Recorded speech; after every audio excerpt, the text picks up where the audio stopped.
Oke, selamat siang menjelang sore ya. Jam 3 ini kita akan ngabuburit bersama-sama.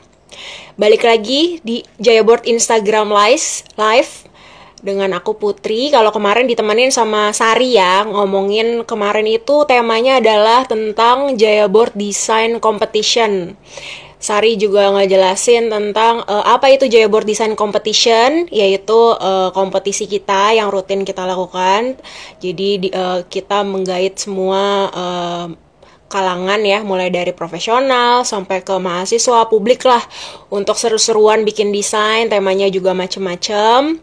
Nah, kemudian Jayaboard Design Competitions ini juga yang tahun 2017 dan yang 2019 itu dibukukan. Jadi yang Jayaboard 2017 itu temanya Soho, Small Office, Home Office. Kemudian yang 2019 itu temanya adalah lingkungan tanggap bencana. Nah, itu dua-duanya dibukukan dan dijual di Gramedia. Jadi kalian bisa, nanti kalau coronanya udah lewat guys, amin, virus-virus ini, pandemi sudah berakhir, jangan lupa dibeli ya, visit ke Gramedia terdekat di rumah kamu, langsung di grab itu buku Jayaboard Design Competitions, karena buku Jayaboard Design Competitions ini hasil penjualannya akan kita gunakan dan manfaatkan untuk semua kegiatan yang positif. Nah, kemarin sempat dibahas juga nih sama Sari, jadi hasil penjualan buku Jayaboard Design Competition ini itu kita gunakan untuk pembelian APD. Jadi sebenarnya nggak cuma hasil penjualan ini aja, tapi juga ada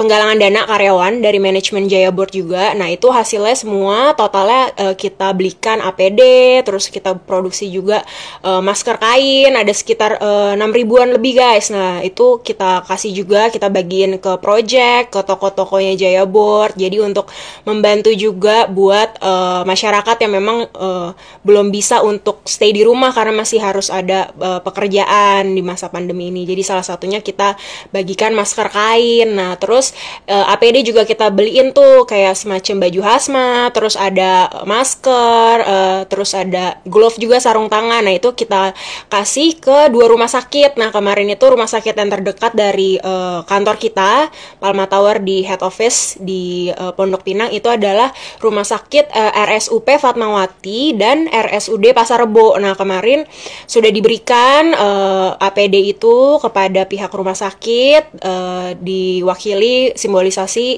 diserah terimakan oleh Presiden Director kita Pak Andi Chandra, juga HR Director kita Pak Indra Budiman, langsung kepada PIC-nya Direktur Utama Fatmawati, sama ada Kepala Bidang Pelayanannya dari RSUD Pasar Rebo. Nah, itu kemarin tuh kegiatan dan tema Jayaboard Design Competition yang IG Live kemarin. Nah, hari ini kita akan seru-seruan ngobrol tentang cara mengelola stres di rumah aja. Karena kan ini udah sebulan lebih ya, kalau aku pribadi di rumah aja. Kalau kalian udah berapa lama bener-bener di rumah aja guys? Coba komen di bawah ini.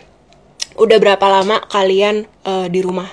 Dan apakah kalian sudah mulai menunjukkan tanda-tanda stres? Coba di komen di bawah ini, karena nanti kita akan ngobrol seru gimana sih caranya mengelola stres di rumah aja. Nah, soalnya kayak kemarin kan udah banyak banget aku lihat juga di Twitter. Jadi ternyata meskipun di rumah aja, tanya mungkin menurut orang-orang mungkin, wah ini sebenarnya nggak apa-apa sih di rumah aja, jadi enak, malah santai. Ternyata nggak juga guys. Jadi di Twitter aku itu, friend of a friend ya, dia ini kisah nyata. Jadi dia tuh malah stres di rumah karena biasanya dia selalu tinggal terpisah dari keluarga. Nah, cuman begitu ada himbauan dari pemerintah untuk PSBB, jadi dia diharuskan untuk pulang. Akhirnya dia pulang ke rumah, tinggal lagi bersama keluarganya, dan dia di rumah malah jadi stres karena harus berhadapan setiap hari dengan keluarganya, dimana dia biasanya tidak berhadapan. Jadi dia malah somehow sering ketemu sama si keluarganya, itu malah jadi stres. Nah, ini kayak kita mesti tanya juga nih nanti, kalian yang mau nanya juga bisa langsung tanya aja di kolom komentar di bawah ini. Aku juga mau remind juga follow sosial media Jayaboard yang lain. Ada Facebook page kita di USG Boral Jayaboard, kita ada Twitter juga di Jayaboard Tweet.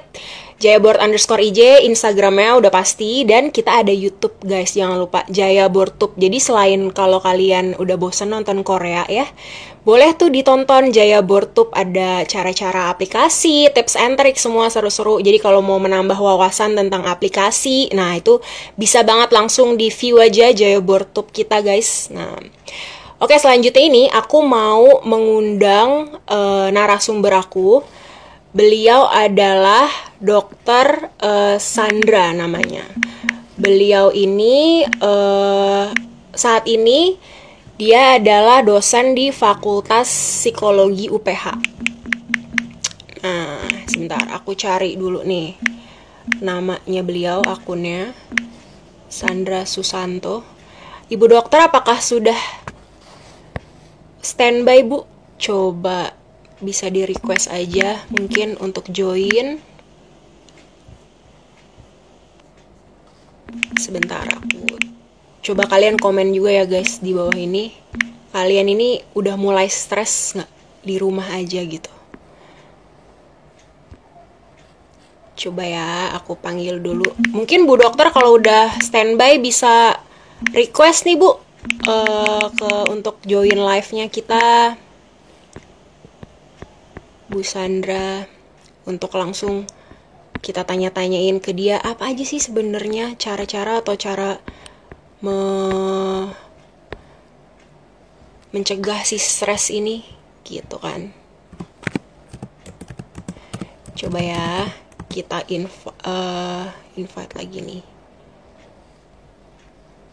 dari Bu Sandra. Bu dosen kali ya, enakan manggilnya. Jadi beliau ini nggak mau dipanggil Miss karena biasanya di Mbak Sandra Sutanto. Nah, hai, akhirnya terhubung juga. Apa kabar Mbak Sandra? Sehat, thank you. Mbak Putri Sehat gimana? selalu ya. Baik-baik, sudah agak mulai bosan di rumah saja ya. Oh, jangan bosan. Nggak boleh bosan ya. Nah, ini mungkin buat sahabat Jaya Board yang belum tahu nih, perkenalkan ada Mbak, maunya dipanggilnya Mbak katanya. Mbak Sandra Handayani ya, kalau nama panjangnya ya. Sandra Handayani. Iya, Sandra Handayani Sutanto. Yes, dan saat ini masih aktif sebagai dosen di Fakultas Psikologi Universitas Pelita Harapan ya. Benar. Betul ya, terus lulusan S1 dari Psikologi Atmajaya, terus ambil gelar juga di UI untuk child clinician, kemarin dokter anak ya? Psikolog anak, Mbak. Psikolog anak, nah itu dia, sorry, psikolog anak. Nah, berarti yang saat ini masih aktif menjadi dosen di Psikologi UPH. Nah, ini masih berjalankah kegiatan mengajarnya? Masih, Mbak. Kita baru selesai grading tanggal 5 Mei kemarin, kita akan masuk ke akselerasi 11 Mei. Jadi kita lagi prepare untuk semester ketiga kita. Dalam 1 tahun 3 semester. Tetap berjalan dengan online gitu ya? Benar, Mbak. Akan Betul. online terus sampai akhir akselerasi. Apa perbedaannya akhirnya jadinya yang tadinya biasa di kelas sama online, apakah makin ribet kah atau sebenarnya online lebih enak nih daripada di kelas gitu? Sebenarnya kalau saya sih lebih suka tatap muka di kelas, Mbak, karena banyak hal yang lebih terobservasi. Sedangkan kalau misalnya pakai online kan kita menggunakan teknologi, saya juga nggak yakin gitu loh, apakah misalnya semua mahasiswa saya waktu saya menjelaskan ada atau lagi ketiduran di situ. Atau mereka kayak cloning ya, biasanya ada triknya tuh, jadi kayak pasangnya yang ada muka dia padahal dianya nggak ada gitu ya. Nah, bisa kayak gitu, Mbak, gitu. Jadi memang lebih preference saya tatap muka, cuman karena situasi memang harusnya jadinya online lah ya. Betul. Nah, kalau aku juga penasaran sih, sebenarnya awal mulanya dari Mbak Sandra ini akhirnya pengen mendalami tentang psikologi itu. Itu awal mulanya kenapa tuh tertarik sama dunia itu? Jadi sebenarnya dari SMA ada beberapa teman tuh yang memang sering cerita. Terus akhirnya saya merasa bahwa panggilan saya adalah di psikologi gitu, berinteraksi dengan orang gitu. Berawal dari curhat, akhirnya memotivasi untuk jadi kayaknya seru juga nih ya ngedengerin orang curhat gitu ya. Iya. Oke deh, nah ini nanti kita akan bahas lebih lanjut nih tentang tema kita pada sore hari ini mengelola stres di rumah aja. Jadi aku mau Oke. remind ke sahabat Jaya Board untuk kalau ada mau yang mau nanya-nanya nih lebih jauh lagi ke Mbak Sandra bisa langsung aja di kolom komentar. Nanti aku akan pilih beberapa pertanyaan untuk langsung dijawab. Nah untuk beberapa penanya yang beruntung nanti aku pilih juga untuk mendapatkan hadiah guys dari Jaya Board. Jadi tanya aja Wah, di sini. Jadi selain dapat ilmu, dapat hadiah juga dari Jaya Board kan kurang apa coba Mbak? baik banget Mbak. Nah, gitu ya. Nah, mungkin dari Mbak Sandra sendiri mungkin awal mulanya kali ya kita akan mulai dengan sesuai tema mengelola stres, tapi akan dimulai dengan apakah sebenarnya stres itu. Nah, mungkin Mbak Sandra boleh bantu jelaskan. Jadi sebenarnya kalau berdasarkan definisi yang saya pakai dari Taylor, jadi saya ngajar psikologi kesehatan Mbak di akselerasi. Salah satu bahasanya adalah mengenai stres. Jadi stres itu adalah semacam pengalaman emosional negatif yang dimiliki atau yang dibarengi dengan perubahan fisiologis, perubahan kognitif, perubahan psikologis juga. Nah, itu ditujukan jadi gini, pengalaman emosional negatif itu ditujukan kepada stresornya atau untuk mengantisipasi dampak dari pengalaman emosional negatif tersebut. Gitu. Kalau Jadi stresor berarti mungkin istilahnya kurang awam gitu. Misalnya stresor itu apa, Mbak? stresor itu semua yang menjadi sumber dari terjadinya stres. Stresor itu kalau di buku kita menggunakannya sebagai semacam kejadian negatif yang dialami oleh masing-masing orang. Mbak kena tilang Oke. itu adalah stresor gitu. Jadi stresornya adalah ditilang. Atau misalnya ada orang tertentu yang kucingnya mati gitu ya gitu. Nah itu kucing mati itu juga menjadi stresor untuk satu orang tertentu. Jadi stresor untuk satu orang bisa jadi berbeda untuk orang yang lain. Ada orang-orang tertentu yang misalnya kucingnya mati ya senang-senang aja, maksudnya ya udahlah nggak terlalu dipusingin. Ada juga yang misalnya kucingnya mati kemudian sampai akhirnya jadi stres, mikirin, nangis berkepanjangan gitu. Satu stresor antara satu orang dengan orang lain tuh jadi dua hal yang berbeda sebenarnya. Oke, berarti Sangat stresor subjektif sebenarnya. ya. Jadi stresor itu balik lagi adalah sumber dari stres itu disebutnya stresor Betul, gitu ya. Dan betul penyebab Mbak. dari stres ini berarti setiap orang itu berbeda-beda sih Benar. stresornya itu ya. Jadi apa Mm-mm. yang subjektif tadi itu ya. Jadi tergantung apa yang menjadi efek negatif, hal apa yang menjadi efek negatif stres itu berbeda-beda setiap orangnya gitu ya. Iya. Walaupun sebenarnya Mbak ada kalau misalnya dari literatur yang saya baca ada 4 dimensi yang membuat seseorang itu menjadi stres.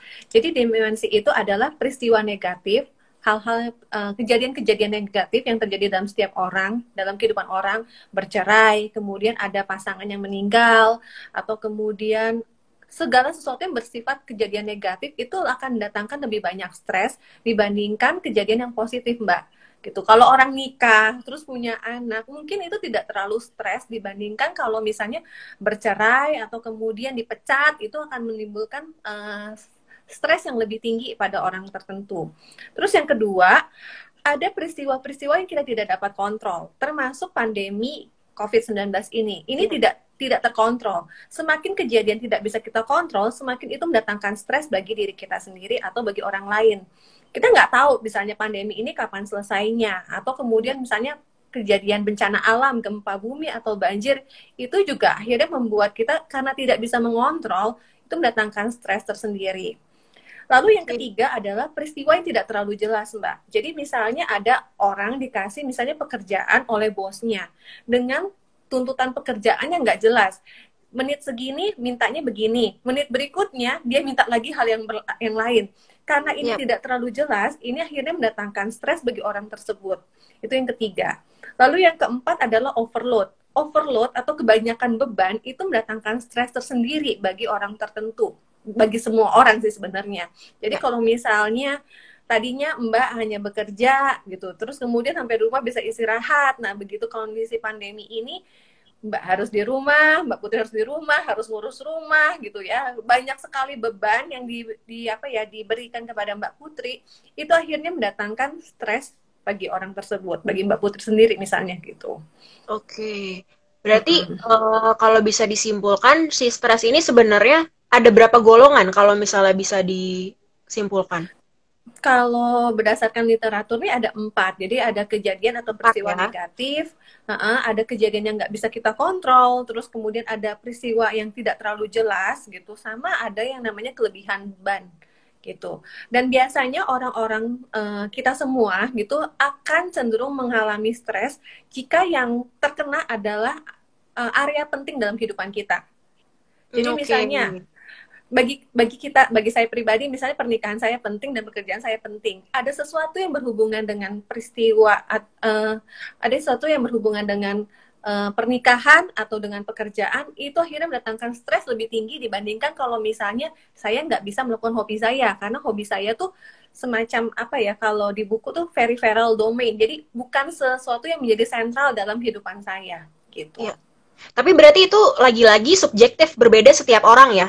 Kalau Benar misalnya Mbak. ternyata hobinya itu adalah part of his atau her life, itu bisa aja Mm-mm. menjadi pemicu yang terutama juga gitu ya.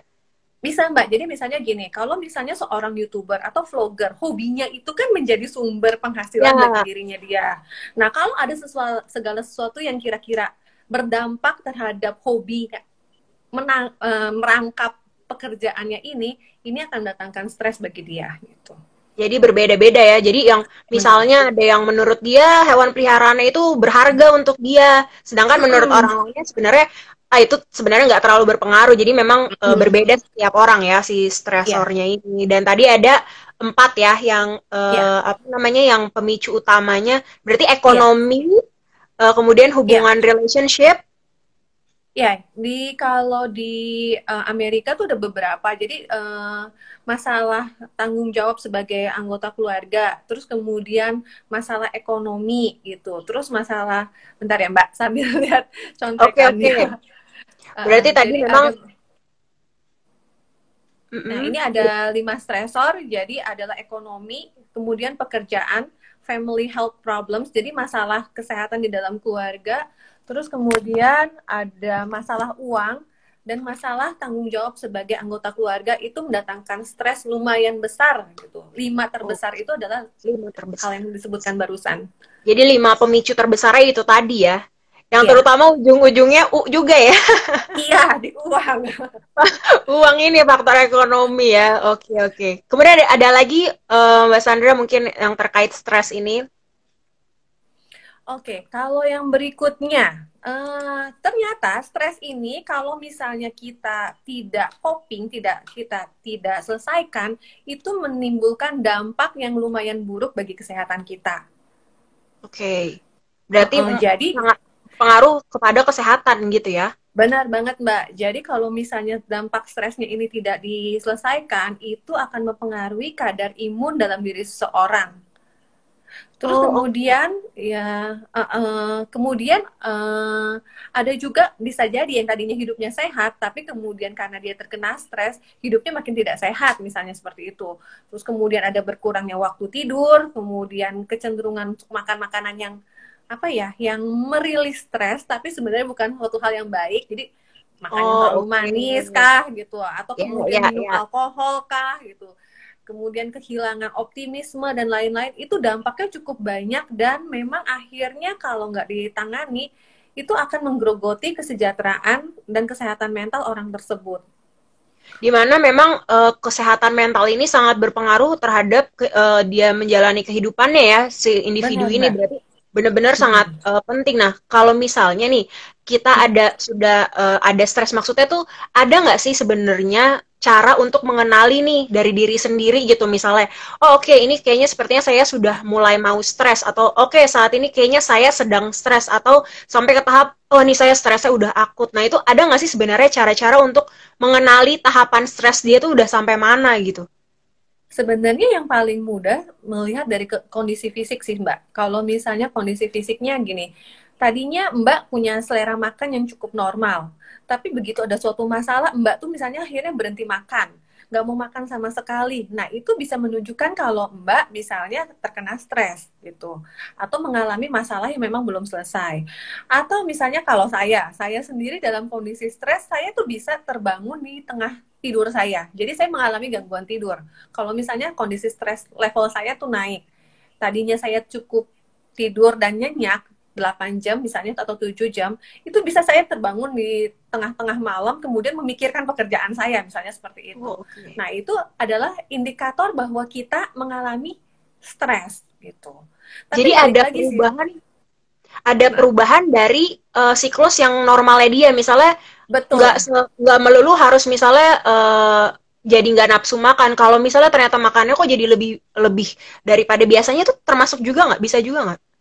Ada orang-orang tertentu yang ketika akhirnya mengatasi stresnya, ada yang makan, ada yang nggak makan Ya, gitu ya, ya. ya, Ada ya, yang makannya malah jadi tambah banyak, ada yang malah iya. berhenti makan sama sekali. Nah, kalau memang ada segala sesuatu yang kira-kira berubah dari situasi yang normal, dari normal life kita, mungkin Iya. kita boleh curigai bahwa kita tuh punya tekanan yang mungkin sudah agak terlalu berat gitu.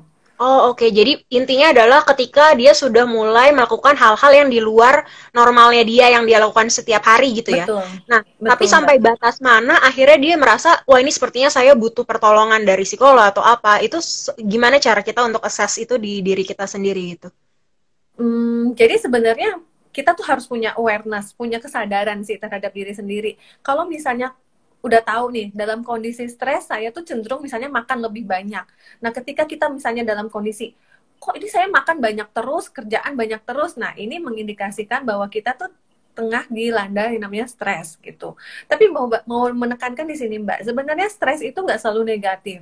Stres itu akan menjadi hal yang positif karena dengan kita memiliki sedikit stres, kita akan mengantisipasi beberapa hal di dalam kehidupan kita dibandingkan kalau misalnya kita tidak pernah ada stres. Kalau misalnya kita nggak ada stres, kita akan cenderung santai aja atau Careless bagaimana gitu. ya.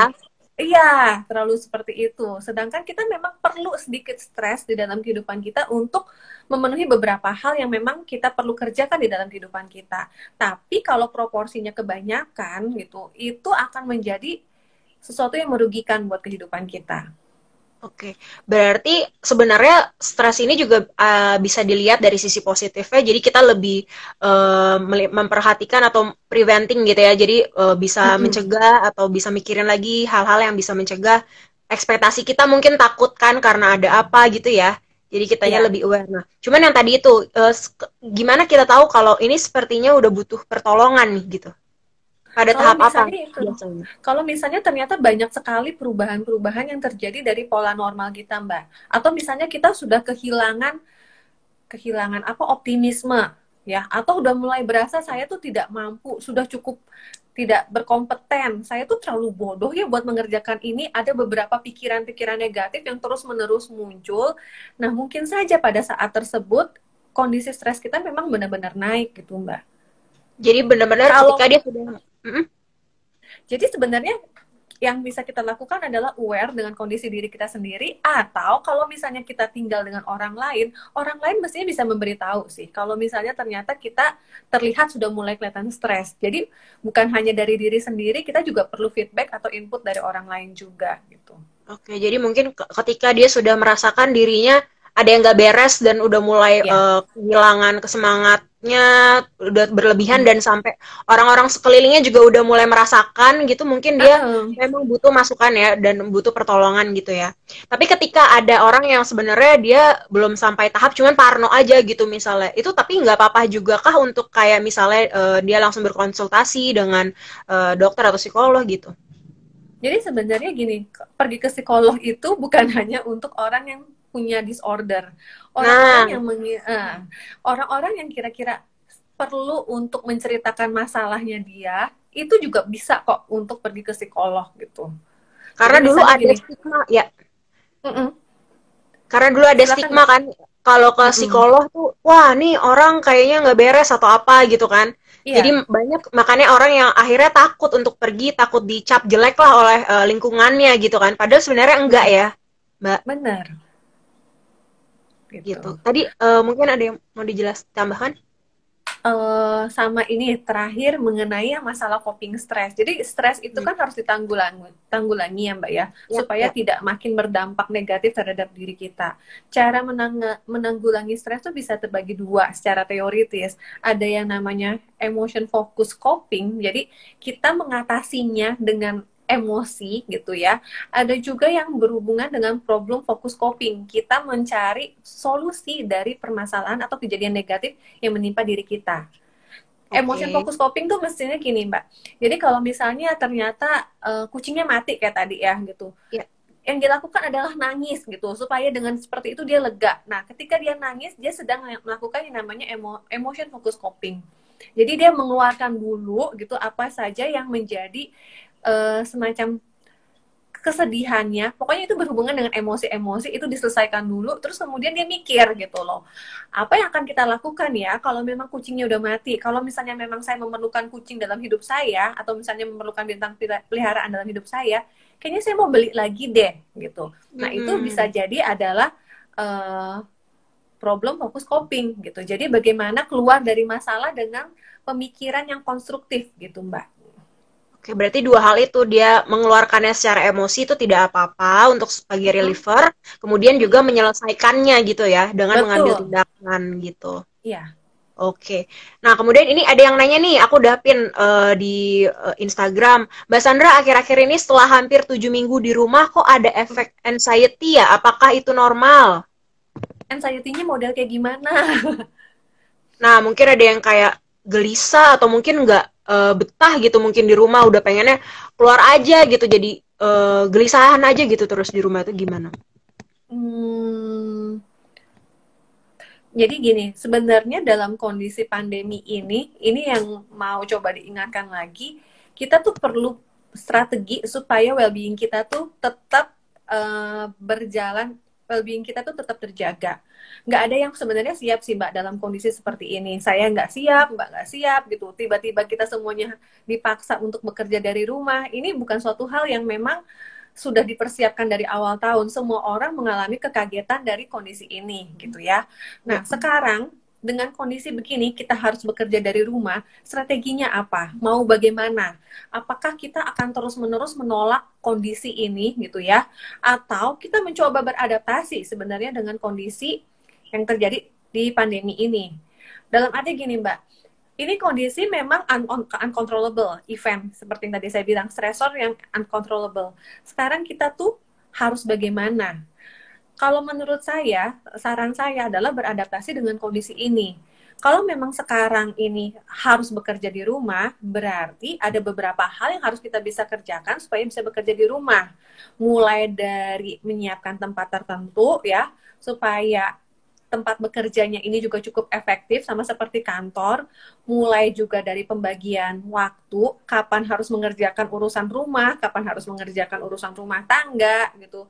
Terus kapan harus bekerja, kapan harus ngurus anak, kasih makan anak gitu.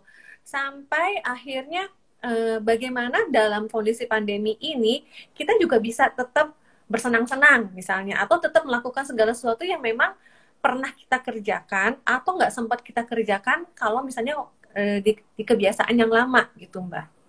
Oke, nah melanjutkan tadi harus membagi-bagi waktu. Kebetulan ada juga yang Mm-mm. nanya kemarin, Mm-mm. pertanyaan yang udah masuk itu gimana caranya membagi waktu? Apakah ada proporsi yang baiknya gitu? Seperti apa pembagian waktu ini? Karena di samping pekerjaan, karena di rumah akhirnya juga ada kebutuhan untuk mengurus anak yang kemudian akhirnya mumpung nih mungkin orang tuanya lagi di rumah jadi banyak nih butuh perhatiannya, jadi suka cari perhatian gitu. Dan Mm-mm. juga banyak tugasnya misalnya kan dari sekolah. Nah ini gimana caranya membagi waktu-waktu tersebut plus dengan anak, dengan si anak gitu, proporsi waktunya di samping dia juga harus menyelesaikan pekerjaan kantornya misalnya. Oke, cara membagi waktunya sebenarnya kita harus komunikasi nih ke anak gitu. Jadi misalnya mulai jam 9, Mami ini kerja ya, gitu. Mami ada di dalam ruangan ini. Nanti kalau misalnya Mami sudah selesai, sekitar jam 11 atau setengah 12, nanti Mami main lagi sama kamu. Jadi apa yang menjadi pembagian waktu itu dikomunikasikan ke anak dengan bahasa yang lebih mudah dimengerti oleh si anak tersebut gitu loh Mbak. Jadi Oke. kita perlu membagi waktu antara pekerjaan dan juga peran-peran yang lain gitu. Tapi ya itu tetap dikomunikasikan kepada orang-orang di rumah juga termasuk ke anak tersebut gitu. Berarti kalau terkait pembagian waktunya seperti apa, itu mungkin lebih ke diri sendiri yang bisa tahu Benar. seperti apa gitu ya Mm-mm. kebutuhannya dan limit-limitnya. Dan nanti Benar. setelah mereka membagi waktunya sendiri masing-masing individu, baru dikomunikasikan timelinenya ya. Misalnya oke Iya, dari jam 9 sampai 12. Jadi semuanya dikomunikasikan ke anggota keluarganya begitu ya. betul. Karena nggak ada aturan yang benar-benar baku sih, Mbak. Maksudnya gini, kita work from home. Kan tuntutannya adalah pekerjaan kita tetap selesai. Tapi kalau menurut saya, kebiasaan rumah masing-masing orang tuh beda. Ada yang akhirnya baru ribetnya dari pagi, udah ribet. Ada yang begitu sore malah makin tambah ribet. Jadi kita perlu Iya. adjust itu juga gitu. Mengadjust antara pekerjaan kita dengan tuntutan di rumah juga. Oke. Nah, kemudian berarti tadi itu ya kesimpulannya adalah kitanya yang harus membagi waktu dan tahu apa aja nih schedule kita, seperti apa kesibukannya, Betul, baru setelah pembagian waktu itu harus dikomunikasikan ke anggota keluarga yang lain ya, supaya benar-benar, Mbak. semuanya mengerti, wah yang ini Betul. oke, papanya lagi nggak bisa diganggu, mamanya lagi nggak bisa Mm-mm. diganggu, jadi Mm-mm. merekanya juga mengerti gitu ya, dengan Ya. bahasa yang lebih mudah. Nah, kemudian ini ada pertanyaan lagi yang sudah aku pin. Mm-mm. Lebih ke curhat mungkin ini dari Ah, Arthur Kitong. Saya sudah hampir 2 bulan tidak pulang kampung, rindu dengan anak dan istri. Kemudian karena kondisi yang dilarang mudik ini malah semakin stres untuk melepas rindu. Akhirnya banyak chat dan video call dengan istri, tapi ujung-ujungnya malah ribut. Nah, itu oh, oke. gimana tuh? Kayaknya kalau nggak salah di bawahnya ada malah kepikiran mau nikah lagi gitu. Oh, Ada lanjutannya kalau nggak salah tadi. Nah, itu gimana tuh, oke. Mbak?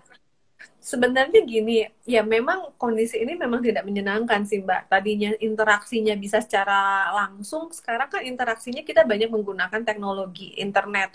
Ada penyesuaian-penyesuaian yang harus dilakukan. Saya sendiri berusaha sekali bagaimana menyesuaikan diri dengan tuntutan teknologi. Mbak juga, dan misalnya Mas Arthur juga gitu. Tadinya mungkin bisa peluk anaknya, sekarang nggak bisa karena dengan kondisi seperti ini. Ini kedengaran klise, tapi kita diminta untuk bersabar dengan kondisi ini, gitu. Kalaupun misalnya ternyata komunikasinya jadi macet, mungkin aja kita perlu membereskan masalah komunikasi ini. Jadi bisa jadi gini loh, dalam kondisi capek, Mas Arthur kemudian telepon istrinya. Istrinya juga dalam kondisi capek. Jadi capek ketemu capek yang ada mungkin aja malah jadi tambah ribut gitu loh, malah nggak keru-keruan. Nah kalau kayak gini kan berarti harus dicari waktu di mana keduanya dalam kondisi siap untuk misalnya diskusi atau kemudian saling cerita gitu. Nggak bisa dalam kondisi apa ya, dalam kondisi terlalu lelah kemudian dua-duanya ngobrol gitu. Bisa aja yang ada malah jadi capek gitu. Nah, berarti nanti untuk tahu misalnya gimana atau kondisi apa yang baiknya baru untuk ngobrol lagi, itu gimana cara kita mengkomunikasikannya gitu? Itu tergantung seberapa kita mengenal pasangan kita sih Mbak sebenarnya. Kalau misalnya kita tahu nih pasangan kita ini nggak bisa nih diajak ngobrol kalau misalnya baru bangun tidur, yang ada dia malah ngedumel, malah kesel gitu. Ah, Atau misalnya si istri ini kalau misalnya udah jam 9 malam udah nggak bisa diajak ngomong apa-apa gitu loh. Yang ada dia udah kecapean, udah teler gitu, udah tinggal pengen tidur aja. Berarti ya. itu bukan waktu yang paling baik. Jadi tergantung pengenalan kita terhadap pasangan kita masing-masing sih sebenarnya. Untuk Jadi mencari mesti kapan komunikasinya bisa dilakukan. jadi mesti ya berkaca lagi refleksi masing-masing gitu ya. Oke, Betul, mencari tahu Mbak. lagi nih sebenarnya karakter dari pasangan kita atau misalnya anggota keluarga kita nih yang diajak ngomongnya gimana sih anaknya kapan waktu yang tepat gitu Betul, ya. Mbak. Mm-mm. Nah, kalau tadi banyak juga yang nanya, kemudian ketika mereka merasakan stres ini gitu ya, selain tadi yang ada reliefnya dari emosi, kemudian mencari problem solving, ada lagi nggak sih aktivitas yang bisa membantu kita supaya di rumah aja nih tetap semangat, tetap produktif. Jadi kayak Hmm. karena kan gimana ya untuk mensugesti di alam bawah sadar nih supaya nggak males gitu, apakah ada kegiatan yang misalnya disarankan gitu? Jadi ini balik ke masing-masing orang ya Mbak. Jadi ada orang-orang tertentu yang akhirnya kayak diimbus gitu, dapat semangat ketika akhirnya berelasi dengan orang lain. Ada juga yang akhirnya bukan ketemu orang lain itu malah melelahkan Mbak. Jadi Ya. akhirnya dia lebih memilih kegiatan waktu luangnya itu yang sifatnya kontemplatif dengan dirinya sendiri. Nah ini tergantung karakter masing-masing orang. Jadi ada yang akhirnya perlu untuk Zoom bareng gitu sama teman-temannya, ngobrol bareng, seolah-olah ngopi bareng, karena memang kebutuhannya untuk ketemu orang demikian besar, dia melakukan itu. Ya nggak apa-apa juga. Ada Oke. juga yang misalnya orangnya lebih introvert, lebih pendiam, jadi mungkin ketemu orang tuh melelahkan. Setelah selesai bekerja, dia misalnya maunya nonton Netflix atau nonton drama Korea, menghabiskan waktu dengan dirinya sendiri, baca gitu. Itu pun nggak apa-apa. Jadi akhirnya ini balik ke profil masing-masing orang gitu. Oke, berarti nyambung sama pertanyaan yang aku pin ini dari Lia Stefani. Ini kayaknya mahasiswanya ya, manggilnya Miss nih. Miss Sandra, Soalnya dia bagaimana? dia alumni, saya pembimbing skripsinya dulu. Oh, oke. Hai, Balia. Nah, ini bersambungan berarti dengan jawaban yang tadi. Solusi yang tepat untuk orang ekstrovert untuk mengatasi pembatasan sosial ini. Berarti tadi itu yang kalau misalnya memang Hmm. dari karakternya dia suka bersosialisasi dan sosialisasi membuat dia senang dan tidak bisa dilakukan waktu masa PSBB ini. Jadi dia bisa juga mengalokasikannya dengan cara eh, tadi ya via online gitu ya. Iya, bisa Mbak. TikTokan bareng gitu atau kemudian saya pernah lakukan ini dengan teman-teman fakultas saya. Kita main games bareng. Nah, itu bikin Ya. kita tuh sebenarnya lumayan senang juga gitu. Jadi ada orang-orang ekstrovert yang memang dapat energi kalau ketemu orang lain, ya sudah lakukanlah itu tapi dengan bantuan teknologi karena kita dalam kondisi physical distancing gitu. Tapi apakah efeknya sama ketika dia berpapasan langsung dengan via digital gitu? Tetap akan berbeda sih Mbak ya. Yang real itu lebih lebih lebih apa ya, lebih, kalau menurut saya lebih tangible gitu. Sedangkan kalau yang sekarang ya mungkin tidak seperti kalau ketemu langsung, tapi paling tidak menyerupai lah Mbak gitu. Oke. Jadi meskipun memang efeknya tidak sesignifikan ketika bertemu langsung, at least sudah bisalah ibaratnya diganjel ya pakai digital Iya, dulu gitu ya. uh, Ya, ya, sementara ya. gitu dalam kondisi seperti ini gitu. Iya. Kemudian ini ada pertanyaan juga dari Marbun Olni. Saya sudah hampir WFH 6 minggu, berasa ada perubahan di tubuh saya. Saya susah tidur tapi bangun selalu pagi, sering demam, tidak nafsu makan. Apakah ini termasuk ke dalam stres tanpa saya sadari? Nah, sebenarnya untuk memeriksa apakah kita stres atau enggak, kan tadi ada perubahan tertentu. Nah, Ya. sebenarnya ada scale-nya sendiri yang mungkin bisa dilakukan semacam self assessment untuk mengetahui apakah kita stres atau enggak. Saya pernah coba yang namanya Perceived Stress Scale dari Cohen untuk mengetahui saya ini sebenarnya dalam kondisi stres nggak sih dalam dalam 1 bulan terakhir ini gitu. Jadi kalau misalnya ternyata penasaran, itu boleh dilakukan. Atau Mbak Marbun Marbun Olni. Marbun Oli ini bisa juga misalnya kalau memang ternyata sangat memerlukan saya stres atau enggak gitu, misalnya nggak mau self assessment, bisa juga menghubungi beberapa layanan konseling online kalau memang ternyata ada hal-hal tertentu yang mungkin aja tanpa disadari sebenarnya perlu untuk dikeluarkan atau perlu untuk dibagikan gitu.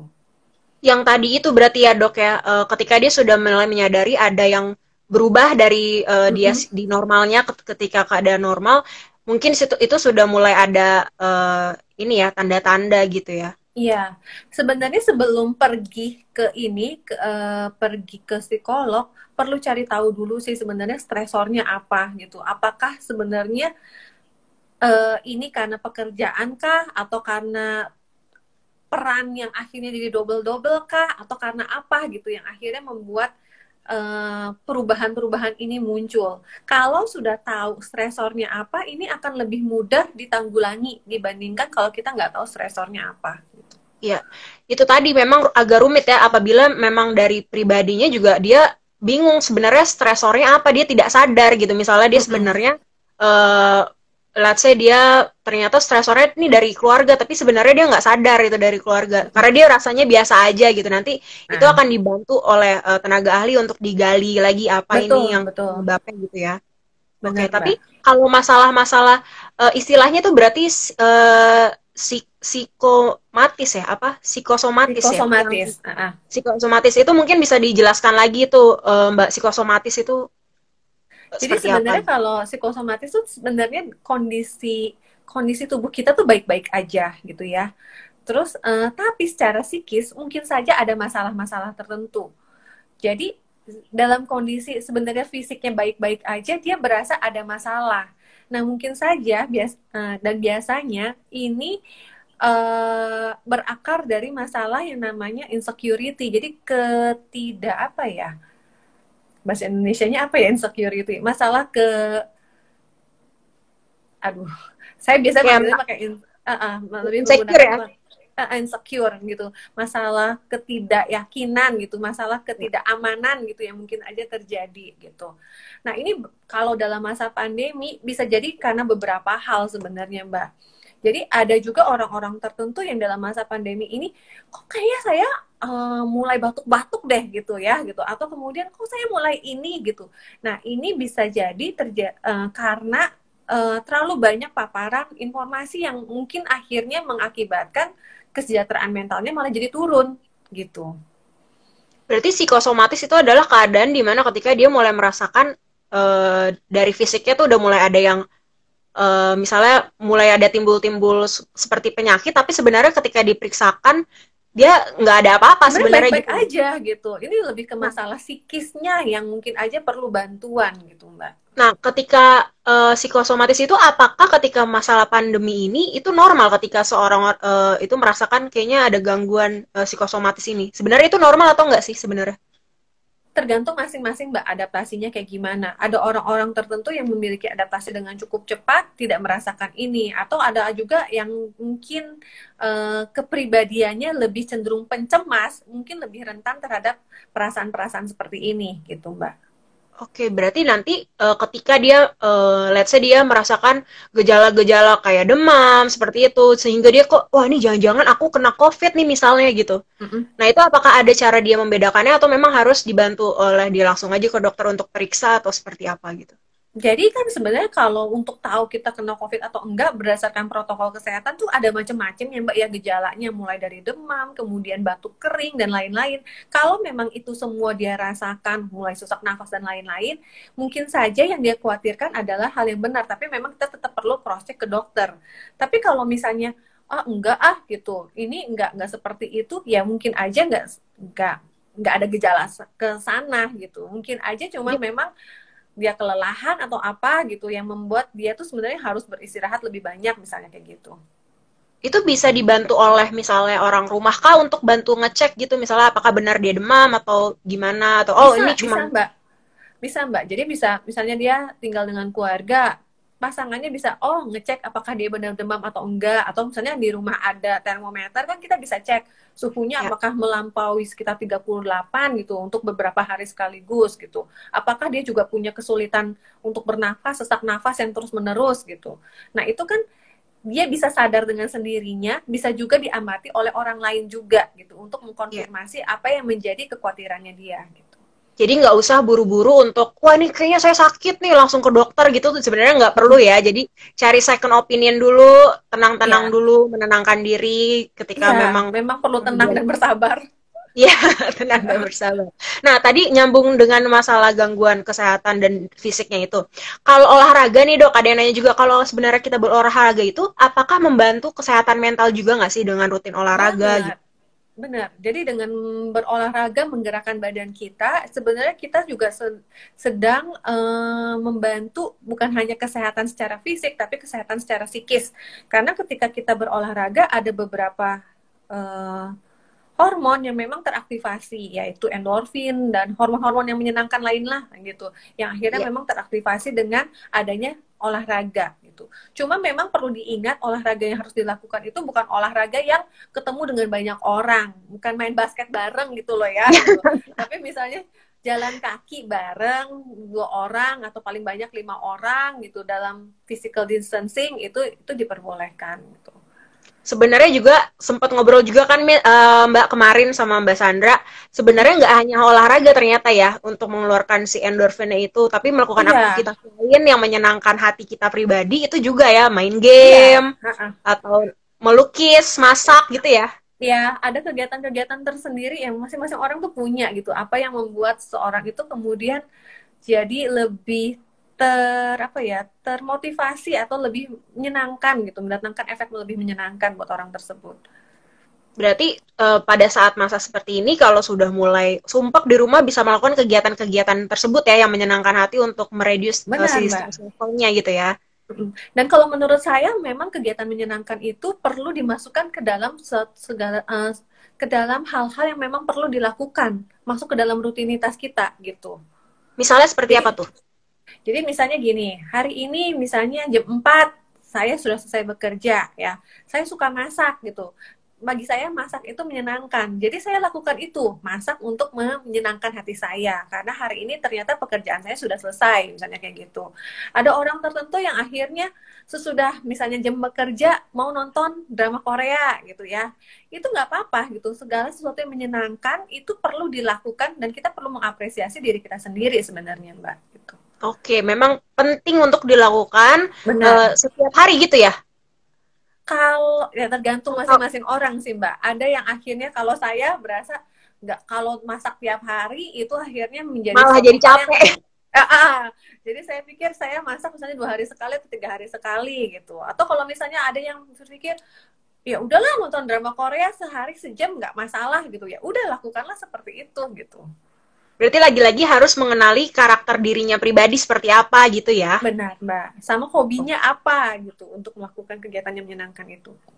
Betul. Nah, kemudian ini mungkin ada pertanyaan nih dari Punto Dewo 96. Apa saja tantangan Mbak sebagai psikolog dalam memberikan konseling selama work from home ini secara online? Ada nggak Saya tantangan? untuk masa work from home ini saya tidak melayani konseling online. Saya lagi tidak konseling secara online. Cuma memang terbayang gini sih Mbak, situasinya adalah biasanya kita bertatap muka ada begitu banyak hal yang bisa diobservasi, tapi begitu akhirnya konseling online karena kita memiliki keterbatasan tidak bisa bertemu langsung, lebih sedikit yang mungkin aja bisa diamati gitu. Jadi ya ini ada hambatan-hambatannya Mbak, termasuk juga masalah kuota internet, masalah koneksi dan lain-lain, itu bisa saja menjadi tantangan challenge pada saat harus memberikan konseling online selama work from home. Untuk saat Dan ini itu sih tadi saya tidak nggak tadi praktek. lagi yang lebih enakan tatap muka tadi itu juga ya salah satunya. Benar Oke. Mbak. Nah, kemudian ada lagi nih dari versi 01. Kalau tingkat stres yang baik dan terjaga itu, cara identifikasinya bagaimana ya, Mbak? Gitu. Tingkat stres yang baik dan terjaga, cara identifikasinya gimana? Hmm, masing-masing orang mestinya tahu sih level stresnya kayak gimana. Kalau memang ternyata ada perubahan yang cukup ekstrim, nah mungkin saja level stresnya makin lama makin naik.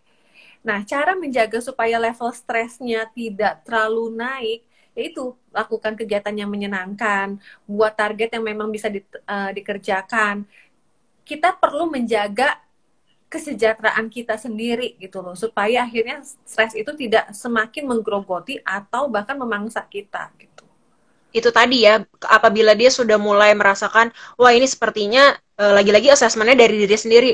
Kalau Benar. misalnya menurut dia masih bisa dia kontrol, masih tidak ada efek ke kesehatan atau apa, depresi segala macam, itu sepertinya Mm-mm. masih masih oke. Tapi ketika dia sudah mulai merasakan udah over, udah kayaknya sudah membuat Iya, sangat mengganggu kehidupannya, itu yang butuh pertolongan gitu ya, Mbak. betul Mbak. Dia merasa lelah berkepanjangan, itu sudah salah satu indikasi bahwa dia mengalami stres yang cukup akut. Atau dia kehilangan selera makan berhari-hari, itu juga sebagai salah satu indikasi. Atau dia mengalami sesak nafas misalnya ya. Pada saat misalnya mengerjakan tugas, dia bukannya excited dengan tugas itu, tapi kemudian dia malah apa ya, stres dengan tugas itu, atau dia menangis nggak habis-habis. Nah itu bisa menandakan bahwa ada sesuatu yang memang perlu dibereskan dari orang tersebut. Jadi salah satu caranya adalah langsung bisa konsultasi tadi ya, langsung Betul.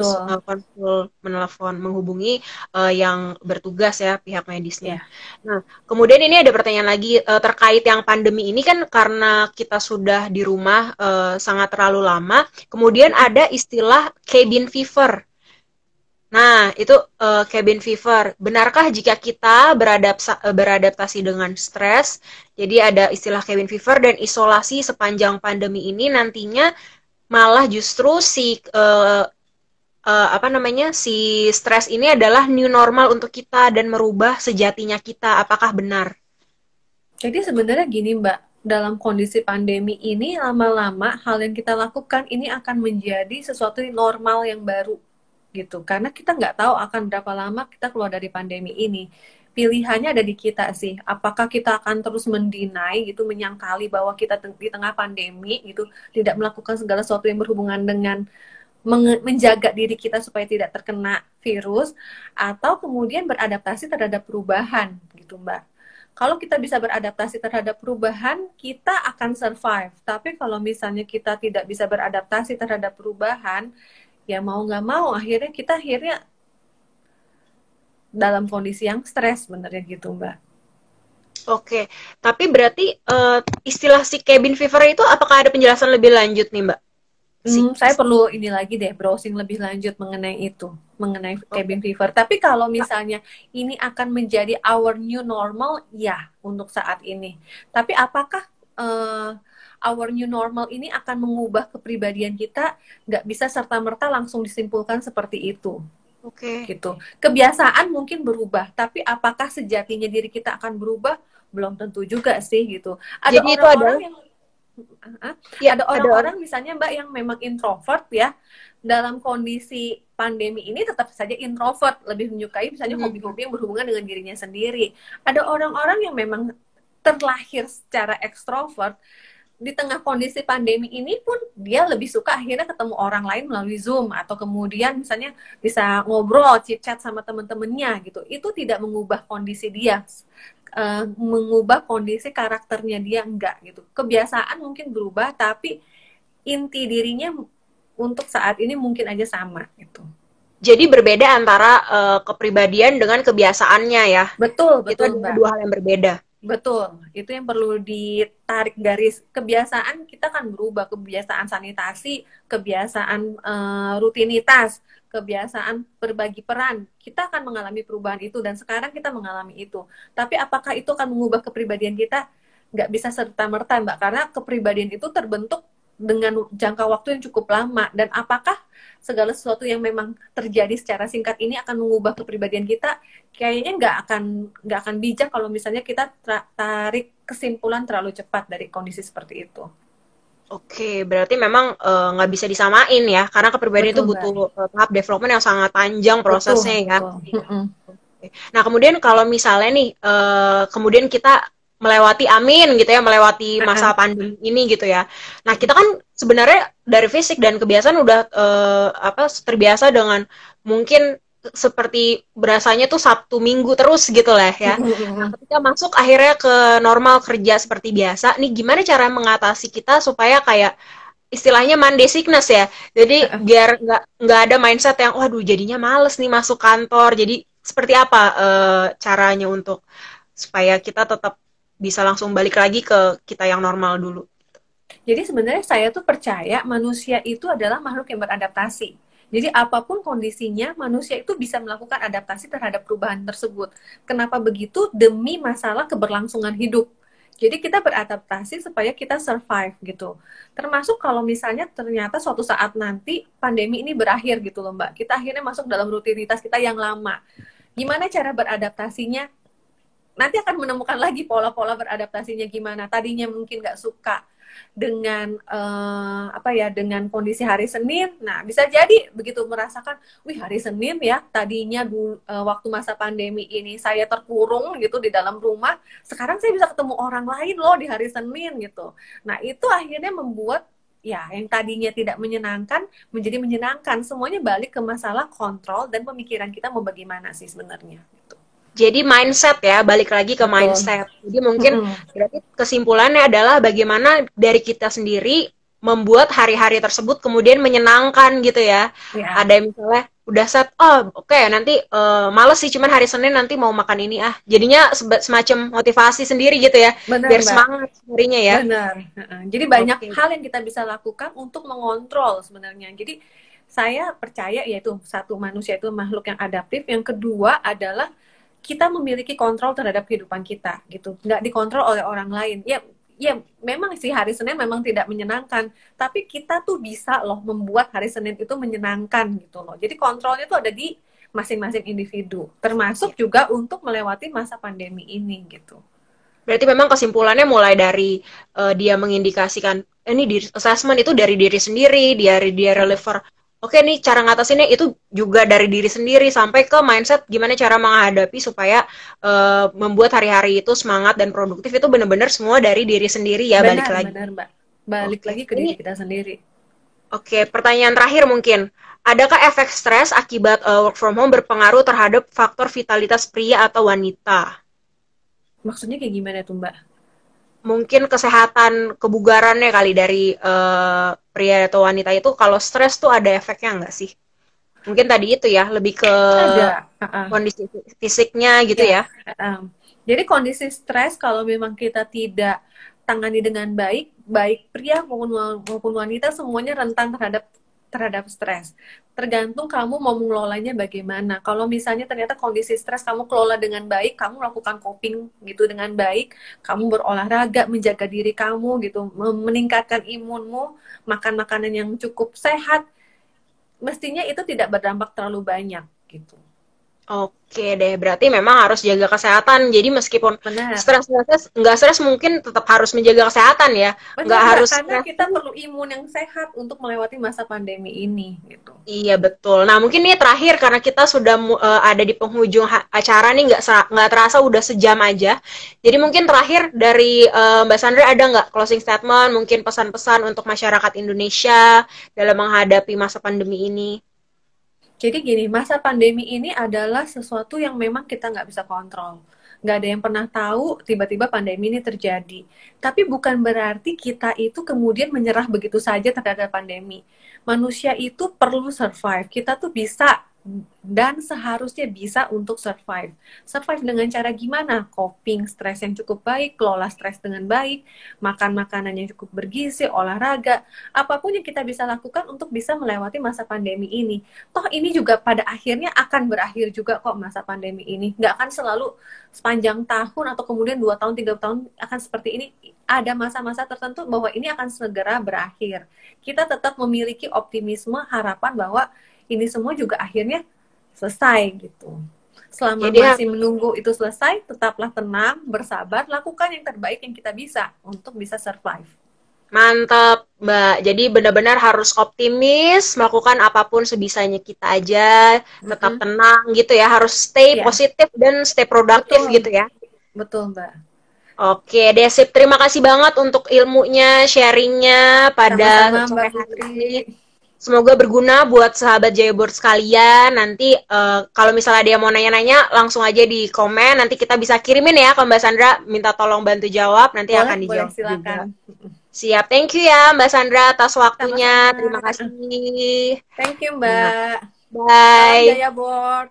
Salam Jayaboard. Nah, thank you teman-teman semuanya. Nah, ini adalah terakhir dari kita. Tadi sudah ngobrol-ngobrol tentang mengelola stres. Kalau misalnya teman-teman baru dapat nih, baru sekarang join, nggak dapetan yang tadi awal-awal, bisa langsung ke akun kita. Nah, nanti di situ bisa nonton ulang acara ulangnya. Nah, jangan lupa untuk follow juga sosial media Jayaboard yang lain. Kita ada Facebook, USC Boral Strip Jayaboard, di Twitter kita ada Jayaboard Tweet, di YouTube kita ada Jayaboard Tube, dan pastinya jangan lupa follow si Jayaboard _ID.